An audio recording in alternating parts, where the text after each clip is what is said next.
The sun fell like molten fire behind the jagged teeth of the painted mesa. Red dust choked the air.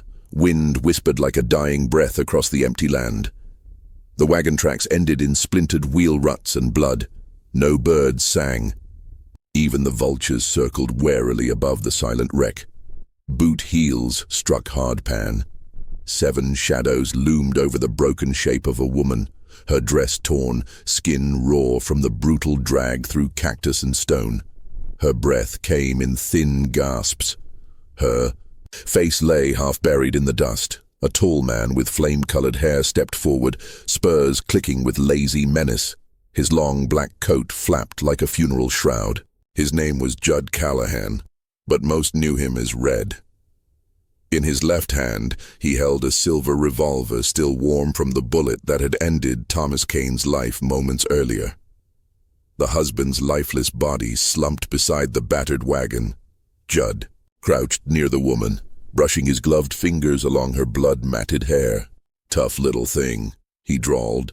"Shame about your husband, shame about your land."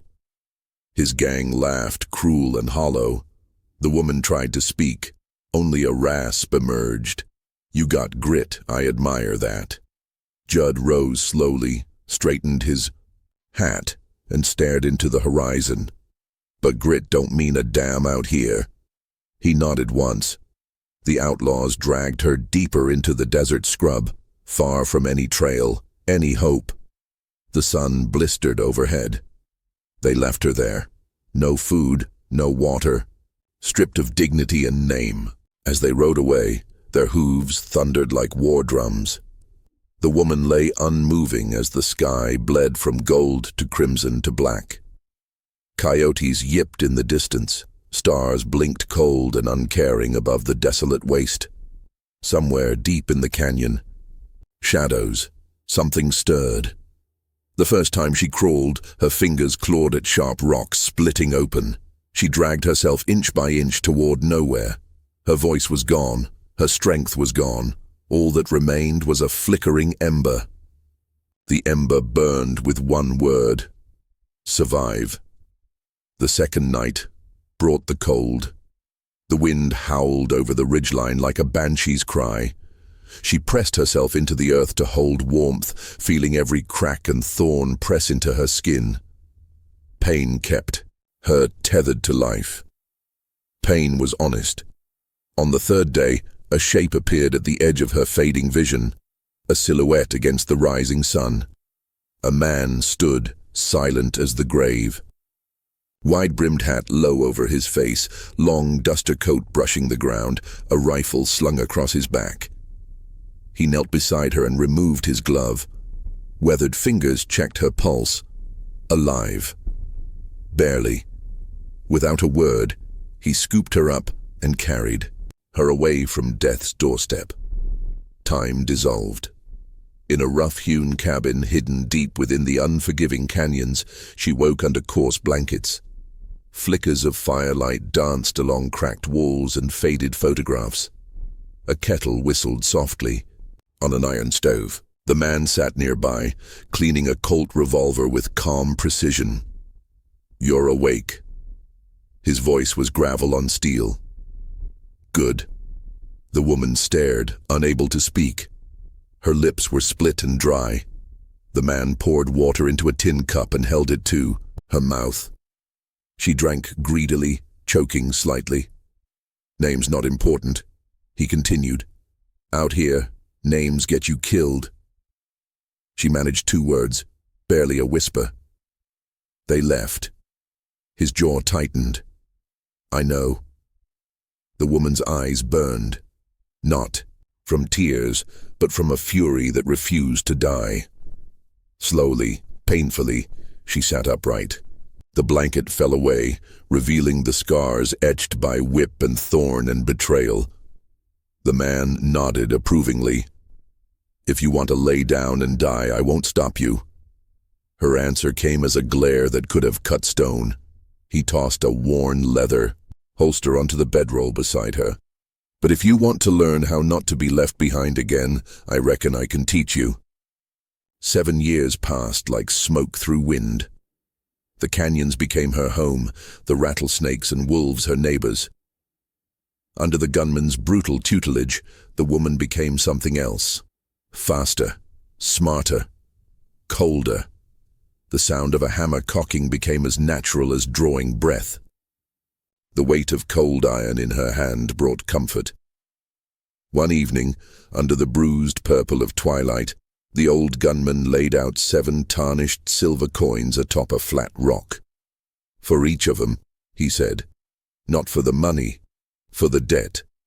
The woman took the coins, her hand steady. I'm ready. The man stared long at the woman she had become. You ain't ready. You'll never be. The hunger don't leave after the last bullet's fired. She holstered her weapon. I ain't coming back. He nodded once. Didn't think you would. Before dawn, she rode out alone. Dust billowed behind her like smoke trailing a ghost. Her silhouette cut through the vast emptiness, a dark rider against the blood-orange canvas of the west.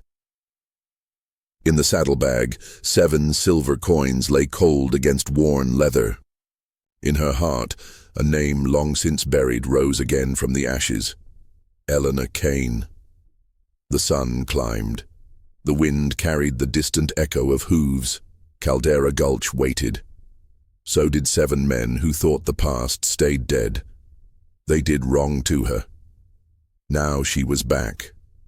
The town of Caldera Gulch sprawled like a wound across the high desert.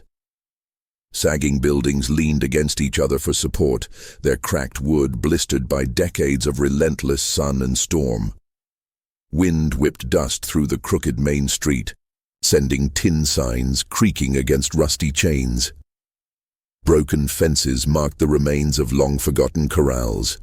The gallows still stood at the far end of town, its noose dancing lazily in the breeze. A rider approached, cutting a solitary figure along the ridge trail that overlooked the town. The black gelding moved with lean grace beneath the weight of its rider, a woman cloaked in a long duster, the wide brim of her dark hat shadowing her face. The leather of her coat whispered against the saddle with every subtle shift. She reined in atop the bluff, silent, unreadable, her eyes taking in the familiar lines of a place both changed and unchanged. Down below, Caldera Gulch remained lawless at heart. Men with nervous eyes and quick tempers haunted the saloons and gambling dens. Women walked hurriedly along the boardwalks, skirts brushing past roughened boots. Children ran barefoot through alleys, chased by the ever-present cloud of dust. The woman sat motionless, watching. She saw the Red Vulture's brand everywhere now, painted in crude crimson across storefronts, burned into wooden posts, stitched onto the backs of outlaw coats, the mark of Judd Callahan's reign. His men swaggered freely along the street, pistols low on their hips, grinning at the fear they inspired.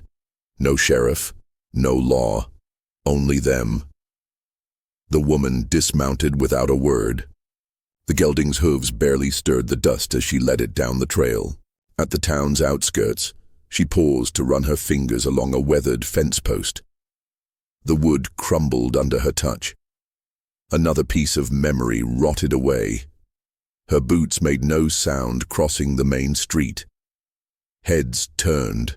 Conversations faltered. The clink of poker chips froze mid-air. No one recognized her. Just a stranger, another drifter passing through on the endless tide of survival and ruin. But there was something in the way she moved, purposeful, controlled, coiled like a snake before the strike. The barkeep at the Lucky Spur narrowed his eyes. A card sharp at the Red Ace saloon quietly palmed a derringer. A toothless prospector whispered a prayer. The woman walked straight through it all. She reached the edge of town where the land stretched empty again, dotted by the bleached bones of cattle and twisted sagebrush. There, nearly hidden among the stones, lay a small wooden cross tilted under the weight of years, carved roughly into it. The preacher. She knelt, brushing away the sand that tried to claim the name. Her fingers lingered on the worn letters, the silence pressed against her like the barrel of a gun. She removed a small silver coin from her coat pocket and placed it at the base of the cross, the same kind the old man had given her long ago. The first marker in the chain of debts that would now be settled.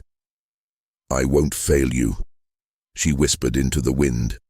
When she rose, her eyes were hard as flint. She turned toward town. The first to cross her path was Deputy Silas Boone. Lean, clean-shaven, barely 30. He wore a star pinned over his heart and carried himself with weary defiance, a man trying to hold back the flood with a splintered board. He stood on the boardwalk outside the sheriff's office, which was little more than a single jail cell and a worn desk, arms crossed, watching her approach. "You planning to stay long, stranger?" he asked, tone cautious but polite. She looked him over. Straight posture, alert eyes, no trace of the corruption that stained the others. A flicker of curiosity, too. Few new faces passed through Caldera Gulch these days, and fewer still looked like they could handle themselves. "Not long," she replied flatly. He nodded once. "Word of advice then, ride on. Town's got problems you don't want." "I ain't looking for trouble. Trouble has a way of finding folks even when they're not looking." His gaze flicked to the worn grips of her twin Colts resting low at her hips. "Especially folks like you." Their eyes held for a long moment. It was Silas who finally broke the tension, shifting uncomfortably as if the air had grown heavier. "Name's Boone. Silas Boone." "Cassidy. E.K. Cassidy." Boone offered a hesitant hand. She didn't take it. Instead, she shifted her weight and stepped past him toward the heart of town. Boone stared after her, frowning, something pulling at the back of his mind. Something unfinished. Inside the Lucky Spur saloon, the noise resumed only after she pushed through the swinging doors. Conversations picked up again, laughter forced and brittle. Piano keys stumbled back into a drunken tune. The woman crossed the floor to the bar, eyes scanning every reflection in the cracked mirror behind the bottles. The bartender, a burly man with a thick beard and suspicious eyes, poured cheap whiskey without asking. She let it sit untouched. The outlaws at the poker table near the back took no notice. Yet, one of them wore a patch with the red vulture emblem. Another had a familiar scar running down the side of his neck. Her fingers twitched reflexively toward the gun at her side, but stilled. "Not yet." Silas Boone entered minutes later, pausing in the doorway. He scanned the room, spotted her, hesitated, then walked to the bar and stood beside her. "You don't talk much, Cassidy." She lifted the glass, but still didn't drink. "Talking gets you killed." His lips twitched into something close to a smile. "So does not talking around here." The door slammed open. Dust spiraled in. A heavy-set outlaw in a filthy leather vest swaggered inside, flanked by two more. All wore red vulture bands. The room stiffened. "Sheriff's boy," the leader sneered, eyeing Silas. "Thought we told you to stay off this street." Silas stood straight. "I'm not looking for a fight, Merle." Merle spat on the floor. "Maybe I am." The woman moved before anyone could blink. Her chair scraped sharply back. Her boots crossed the distance to Merle with quiet, lethal confidence. When she spoke, her voice was low, edged with steel. "He said he ain't looking for trouble." Merle laughed, turning to face her. His grin faltered when he met her eyes. Cold, unblinking, unreadable. "You got no business." Her hand hovered casually near the butt of her gun. Silence rippled outward. Merle's lip curled, but he stepped back. "Not worth it." He jerked his head, and the three outlaws stalked out into the street. The saloon slowly exhaled. Boone stared at her, disbelief plain on his face. "You just stared down Merle Finch," he said under his breath. "Nobody does that." She downed the whiskey in a single swallow and placed the empty glass on the bar. "I ain't nobody." Outside, the vulture-branded men watched her from the shadows, whispering. The message had been sent. The hunter had arrived. The red vultures just didn't know yet they were already prey. The moon hung low and pale over the barren sweep of the Badlands, casting long skeletal shadows over jagged rock and twisted mesquite. The wind whispered secrets only the dead could understand. Hoofbeats fell silent on the cracked earth as E.K. Cassidy dismounted in the darkness.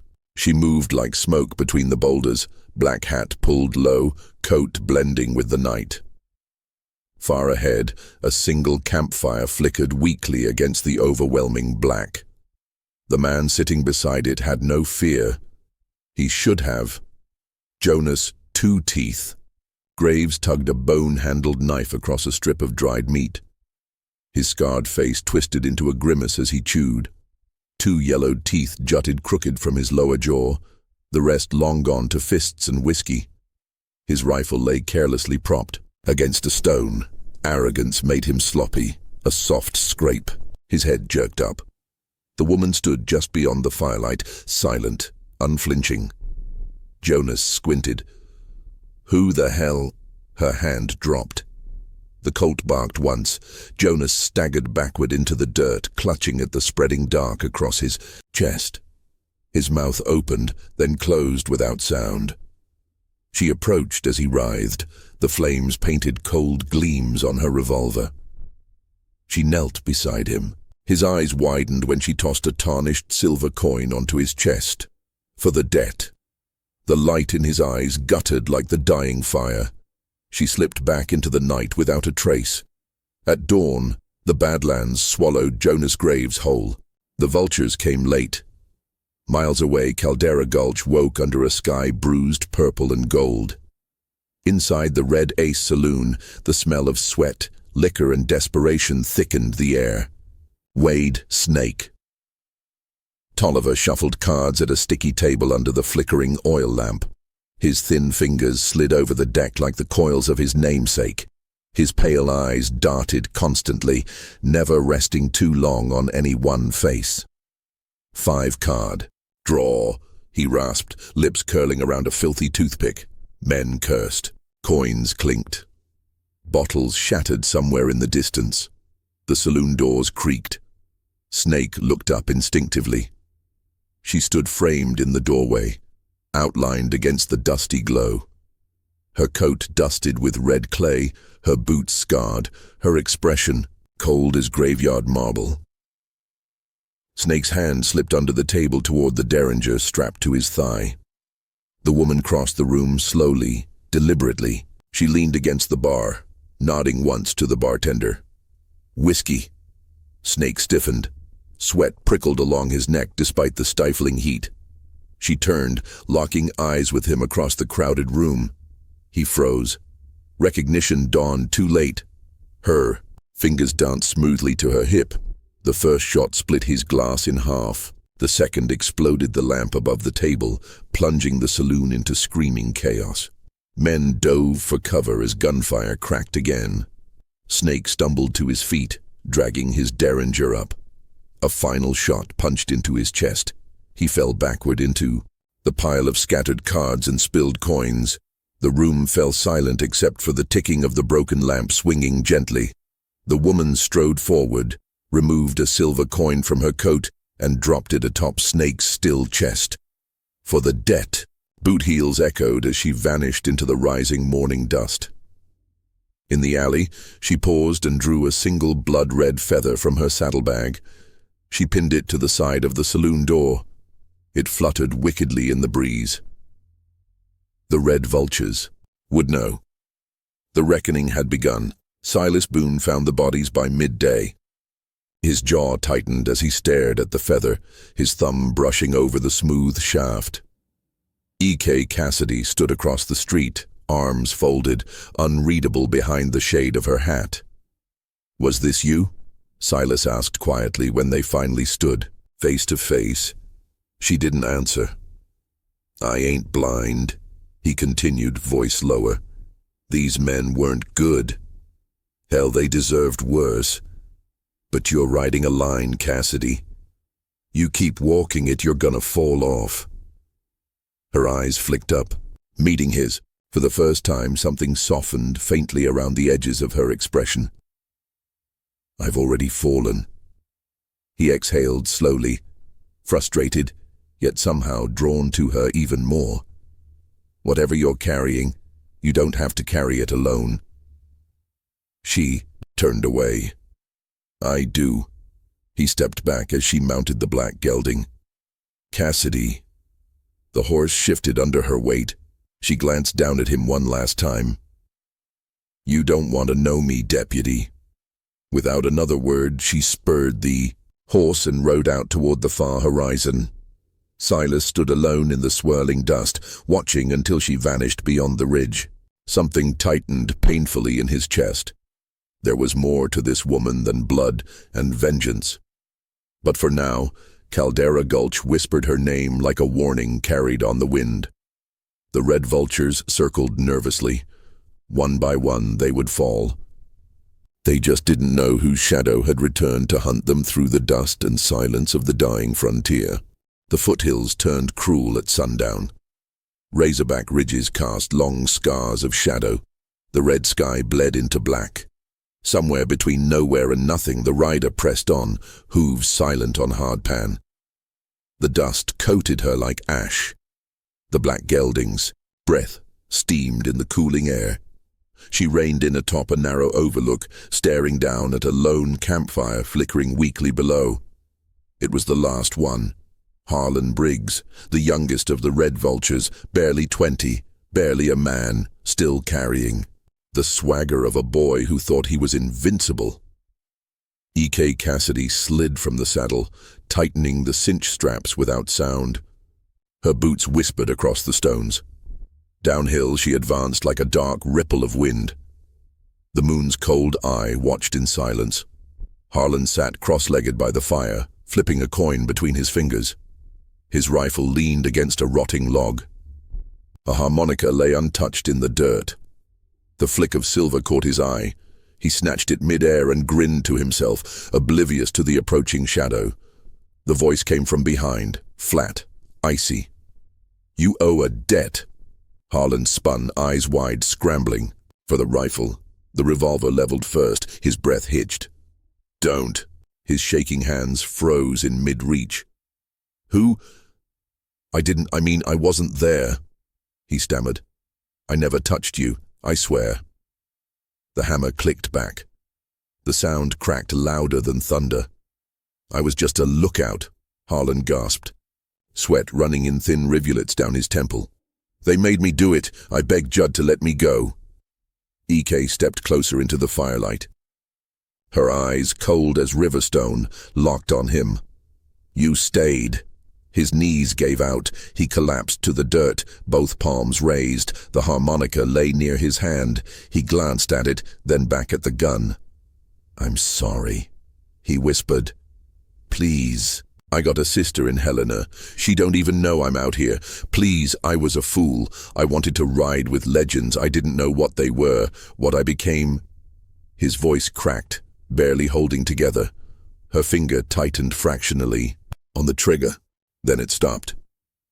The silence dragged between them. Only the brittle pop of dry mesquite wood filled the canyon. E.K. stared at him long and hard. The boy wasn't lying. She saw it now. The quiver in his shoulders, the raw terror in his eyes. He'd been a coward, not a monster. She lowered the revolver. "Leave." Harlan blinked. "What?" "Ride now, as far as you can. If I ever see you again, I finish what I started."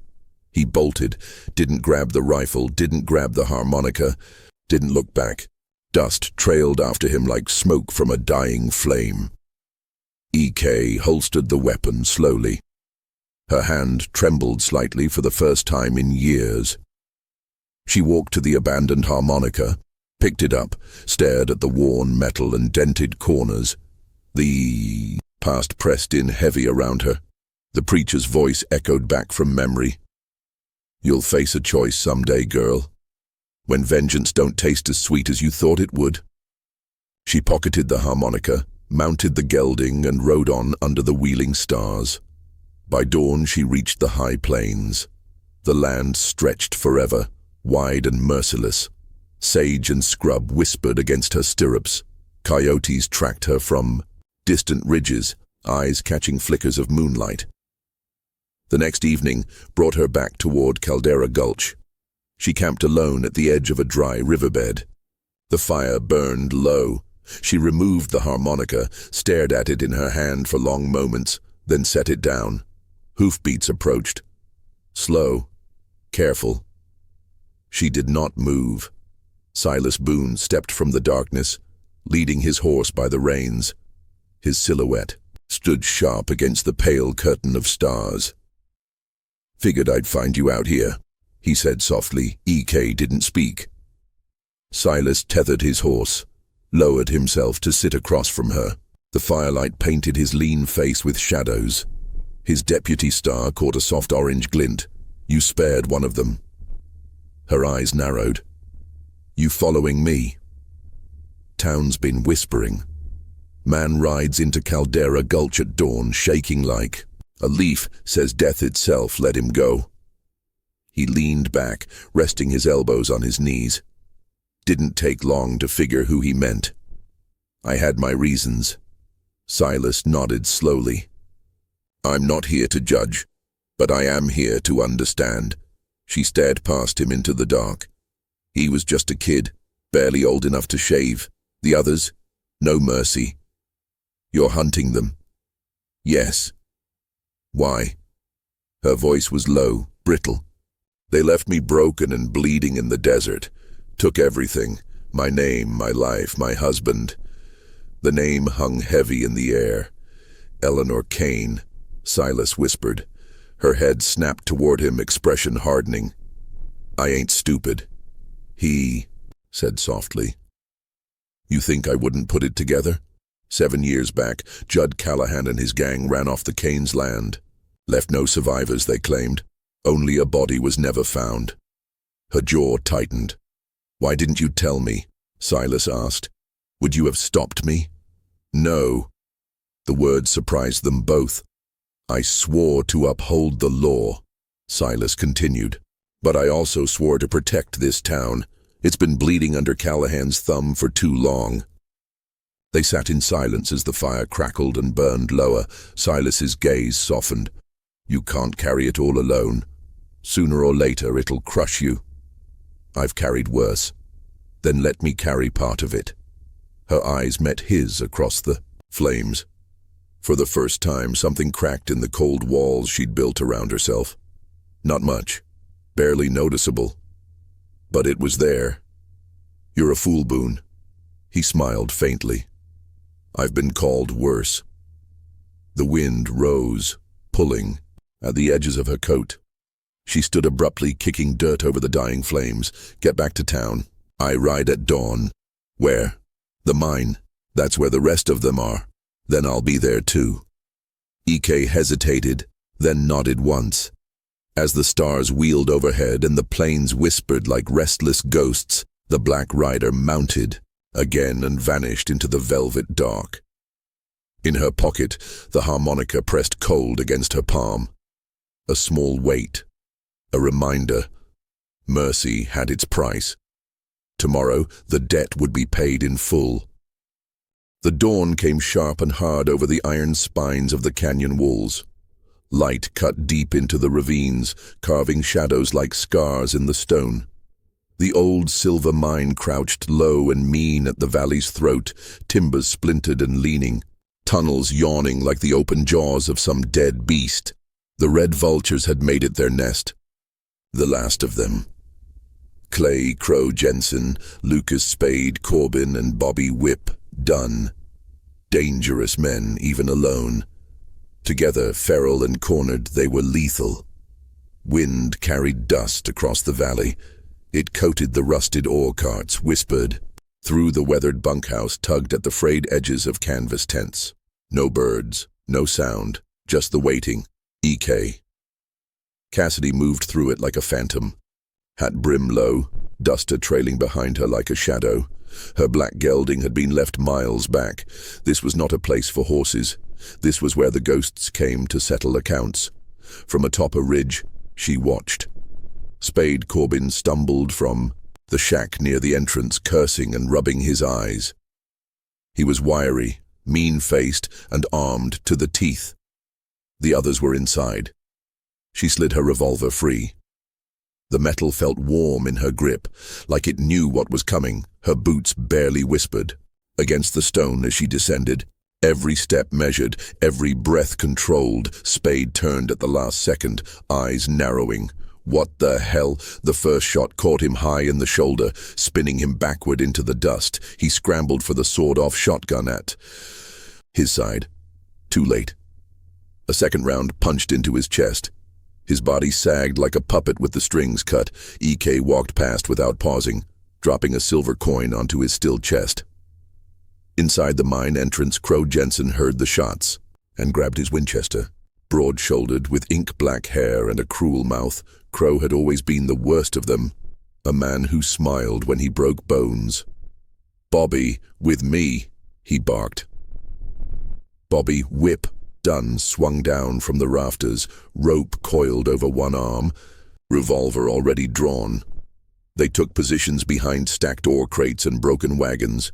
Crow peered through a narrow slit. The figure came walking through the dust like a specter. Calm, unstoppable. "She's alone," Crow spat. "Fool." EK crouched low behind a fallen beam. Dust rose around her in angry spirals. The world shrank down to breath. Heartbeat, steel. Bobby fired first. The bullet chipped stone inches from her head. She rolled sideways and returned fire, her shot tearing through Bobby's thigh. He screamed and collapsed, dropping his weapon. Crow cursed and fired twice, splinters flying. EK moved like liquid shadow, reappearing at a different angle. Her next shot drove Crow back behind cover, the round grazing his ribs. Bobby crawled toward the rope at his belt.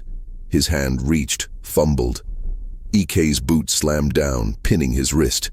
His panicked eyes met hers. "Please, I was just a kid when they took me in." She hesitated a single breath, then fired point blank. His body jerked once, then lay still. Another silver coin landed softly atop the blood-soaked shirt. Crow roared in rage and stepped into the open, firing wildly. Bullets tore through empty space. EK ducked, pivoted, and squeezed the trigger once, twice. The first round shattered Crow's kneecap. He crashed down, howling.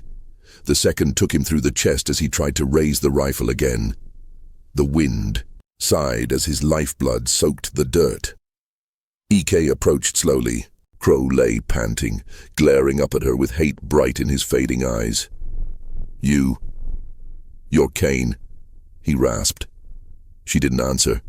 "You think killing us brings him back?" Her face hardened. "No." She dropped the final coin. Crow's eyes glazed over as the coin rolled to a stop beside his twitching fingers. The silence afterward felt unnatural, heavy. No sound but the wind against crumbling rock. The mine sagged, abandoned now even by the dead. Footsteps echoed faintly behind her. She spun, gun raised. Silas Boone froze mid-step, hands up. "Easy." She lowered the barrel slowly. The deputy's face was grim as he scanned the carnage. "All of them?" "Except one." "Callahan." She nodded. "You mean to finish it?" "Yes." Silas glanced at the bodies. "I should take you in. For all of this." "You going to?" Their eyes locked. Time stretched thin between them, the law and the outlaw. Two sides of the same battered coin. Silas exhaled heavily. "No." He stepped closer, voice quieter. "I'm done watching this town get bled dry. If Callahan falls, so does his empire.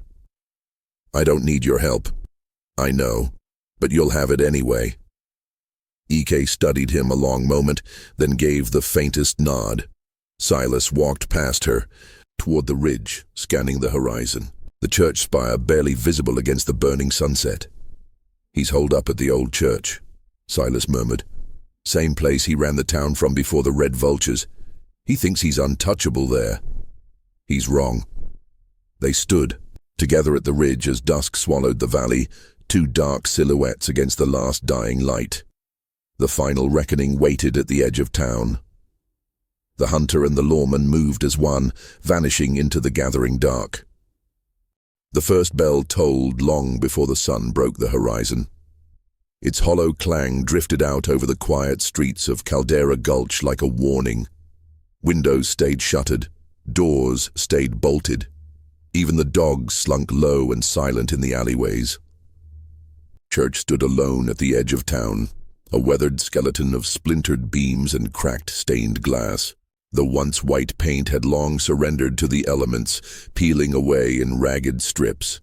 The steeple leaned precariously, reaching crooked fingers toward the blood-red dawn. Inside, Judd Callahan waited. The fire-haired outlaw wore his finest, the black coat, polished boots, and the silver-handled Colt resting easy at his hip. A thin smile played at the corner of his mouth as he paced the warped floorboards, boot heels echoing against the hollow sanctuary. The pews had been overturned into barricades. Oil lamps flickered fitfully in the stale air. The red vulture emblem, crudely painted across the altar wall years before, had begun to fade and flake like the man who had claimed dominion over the town. Callahan turned at the soft creak of the front doors. His grin widened when the silhouette stepped inside. E.K. Cassidy walked forward, step by deliberate step, her dark coat trailing behind her like a shadow come to life. Silas Boone flanked her, but held back at the threshold, hand resting uneasily on his revolver. The two faced each other in the half-light. The fallen preacher's house, now a tomb for one of them. "Well now," Callahan drawled. "I figured you'd show." E.K. said nothing. "Wasn't sure which one you were at first," he continued, circling lazily around her. "The whispers said a stranger was cleaning up my boys. I thought maybe some bounty hunter with a death wish. But then I remembered." His eyes narrowed.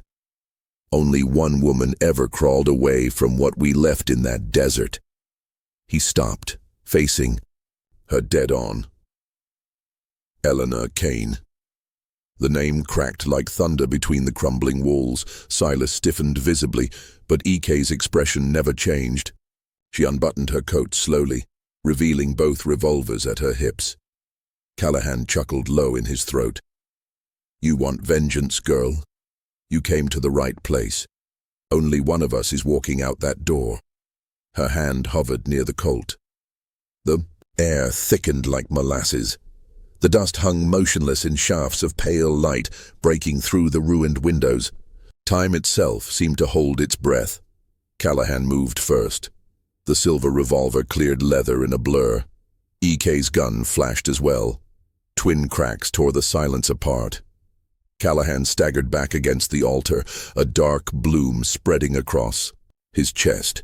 His gun clattered uselessly to the floor. E.K. approached slowly, revolver still aimed steady. Callahan coughed, blood staining his teeth. He laughed weakly, wheezing through the pain. You finally got me, Kane." His head lolled against the splintered wood. "Go on, finish it." E.K. stared down at him. The hatred she had carried like a stone all these years burned hot. And yet, as her finger curled around the trigger, she hesitated. Silas stepped forward, tense, watching. Callahan sneered weakly. "Too weak," her voice came like iron wrapped in silk. "I came to kill Judd Callahan, but I see now. He's already dead." She holstered the gun. Callahan's eyes widened in disbelief. His breath rattled in his throat. "I'm not you," she whispered. Callahan's last breath slipped away like smoke on the wind. His head slumped forward. The outlaw king of Caldera Gulch finally toppled from his broken throne. The church fell into stillness. Silas exhaled slowly, relief and awe mixing in equal measure.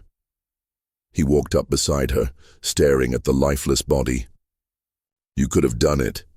EK nodded faintly. I did. The sun finally breached the horizon. Golden light spilled across the dusty pews, warming the cold edges of the place. The red vulture banner above the altar crumbled silently to the floor. Outside, the town began to stir. Rumors would spread like wildfire.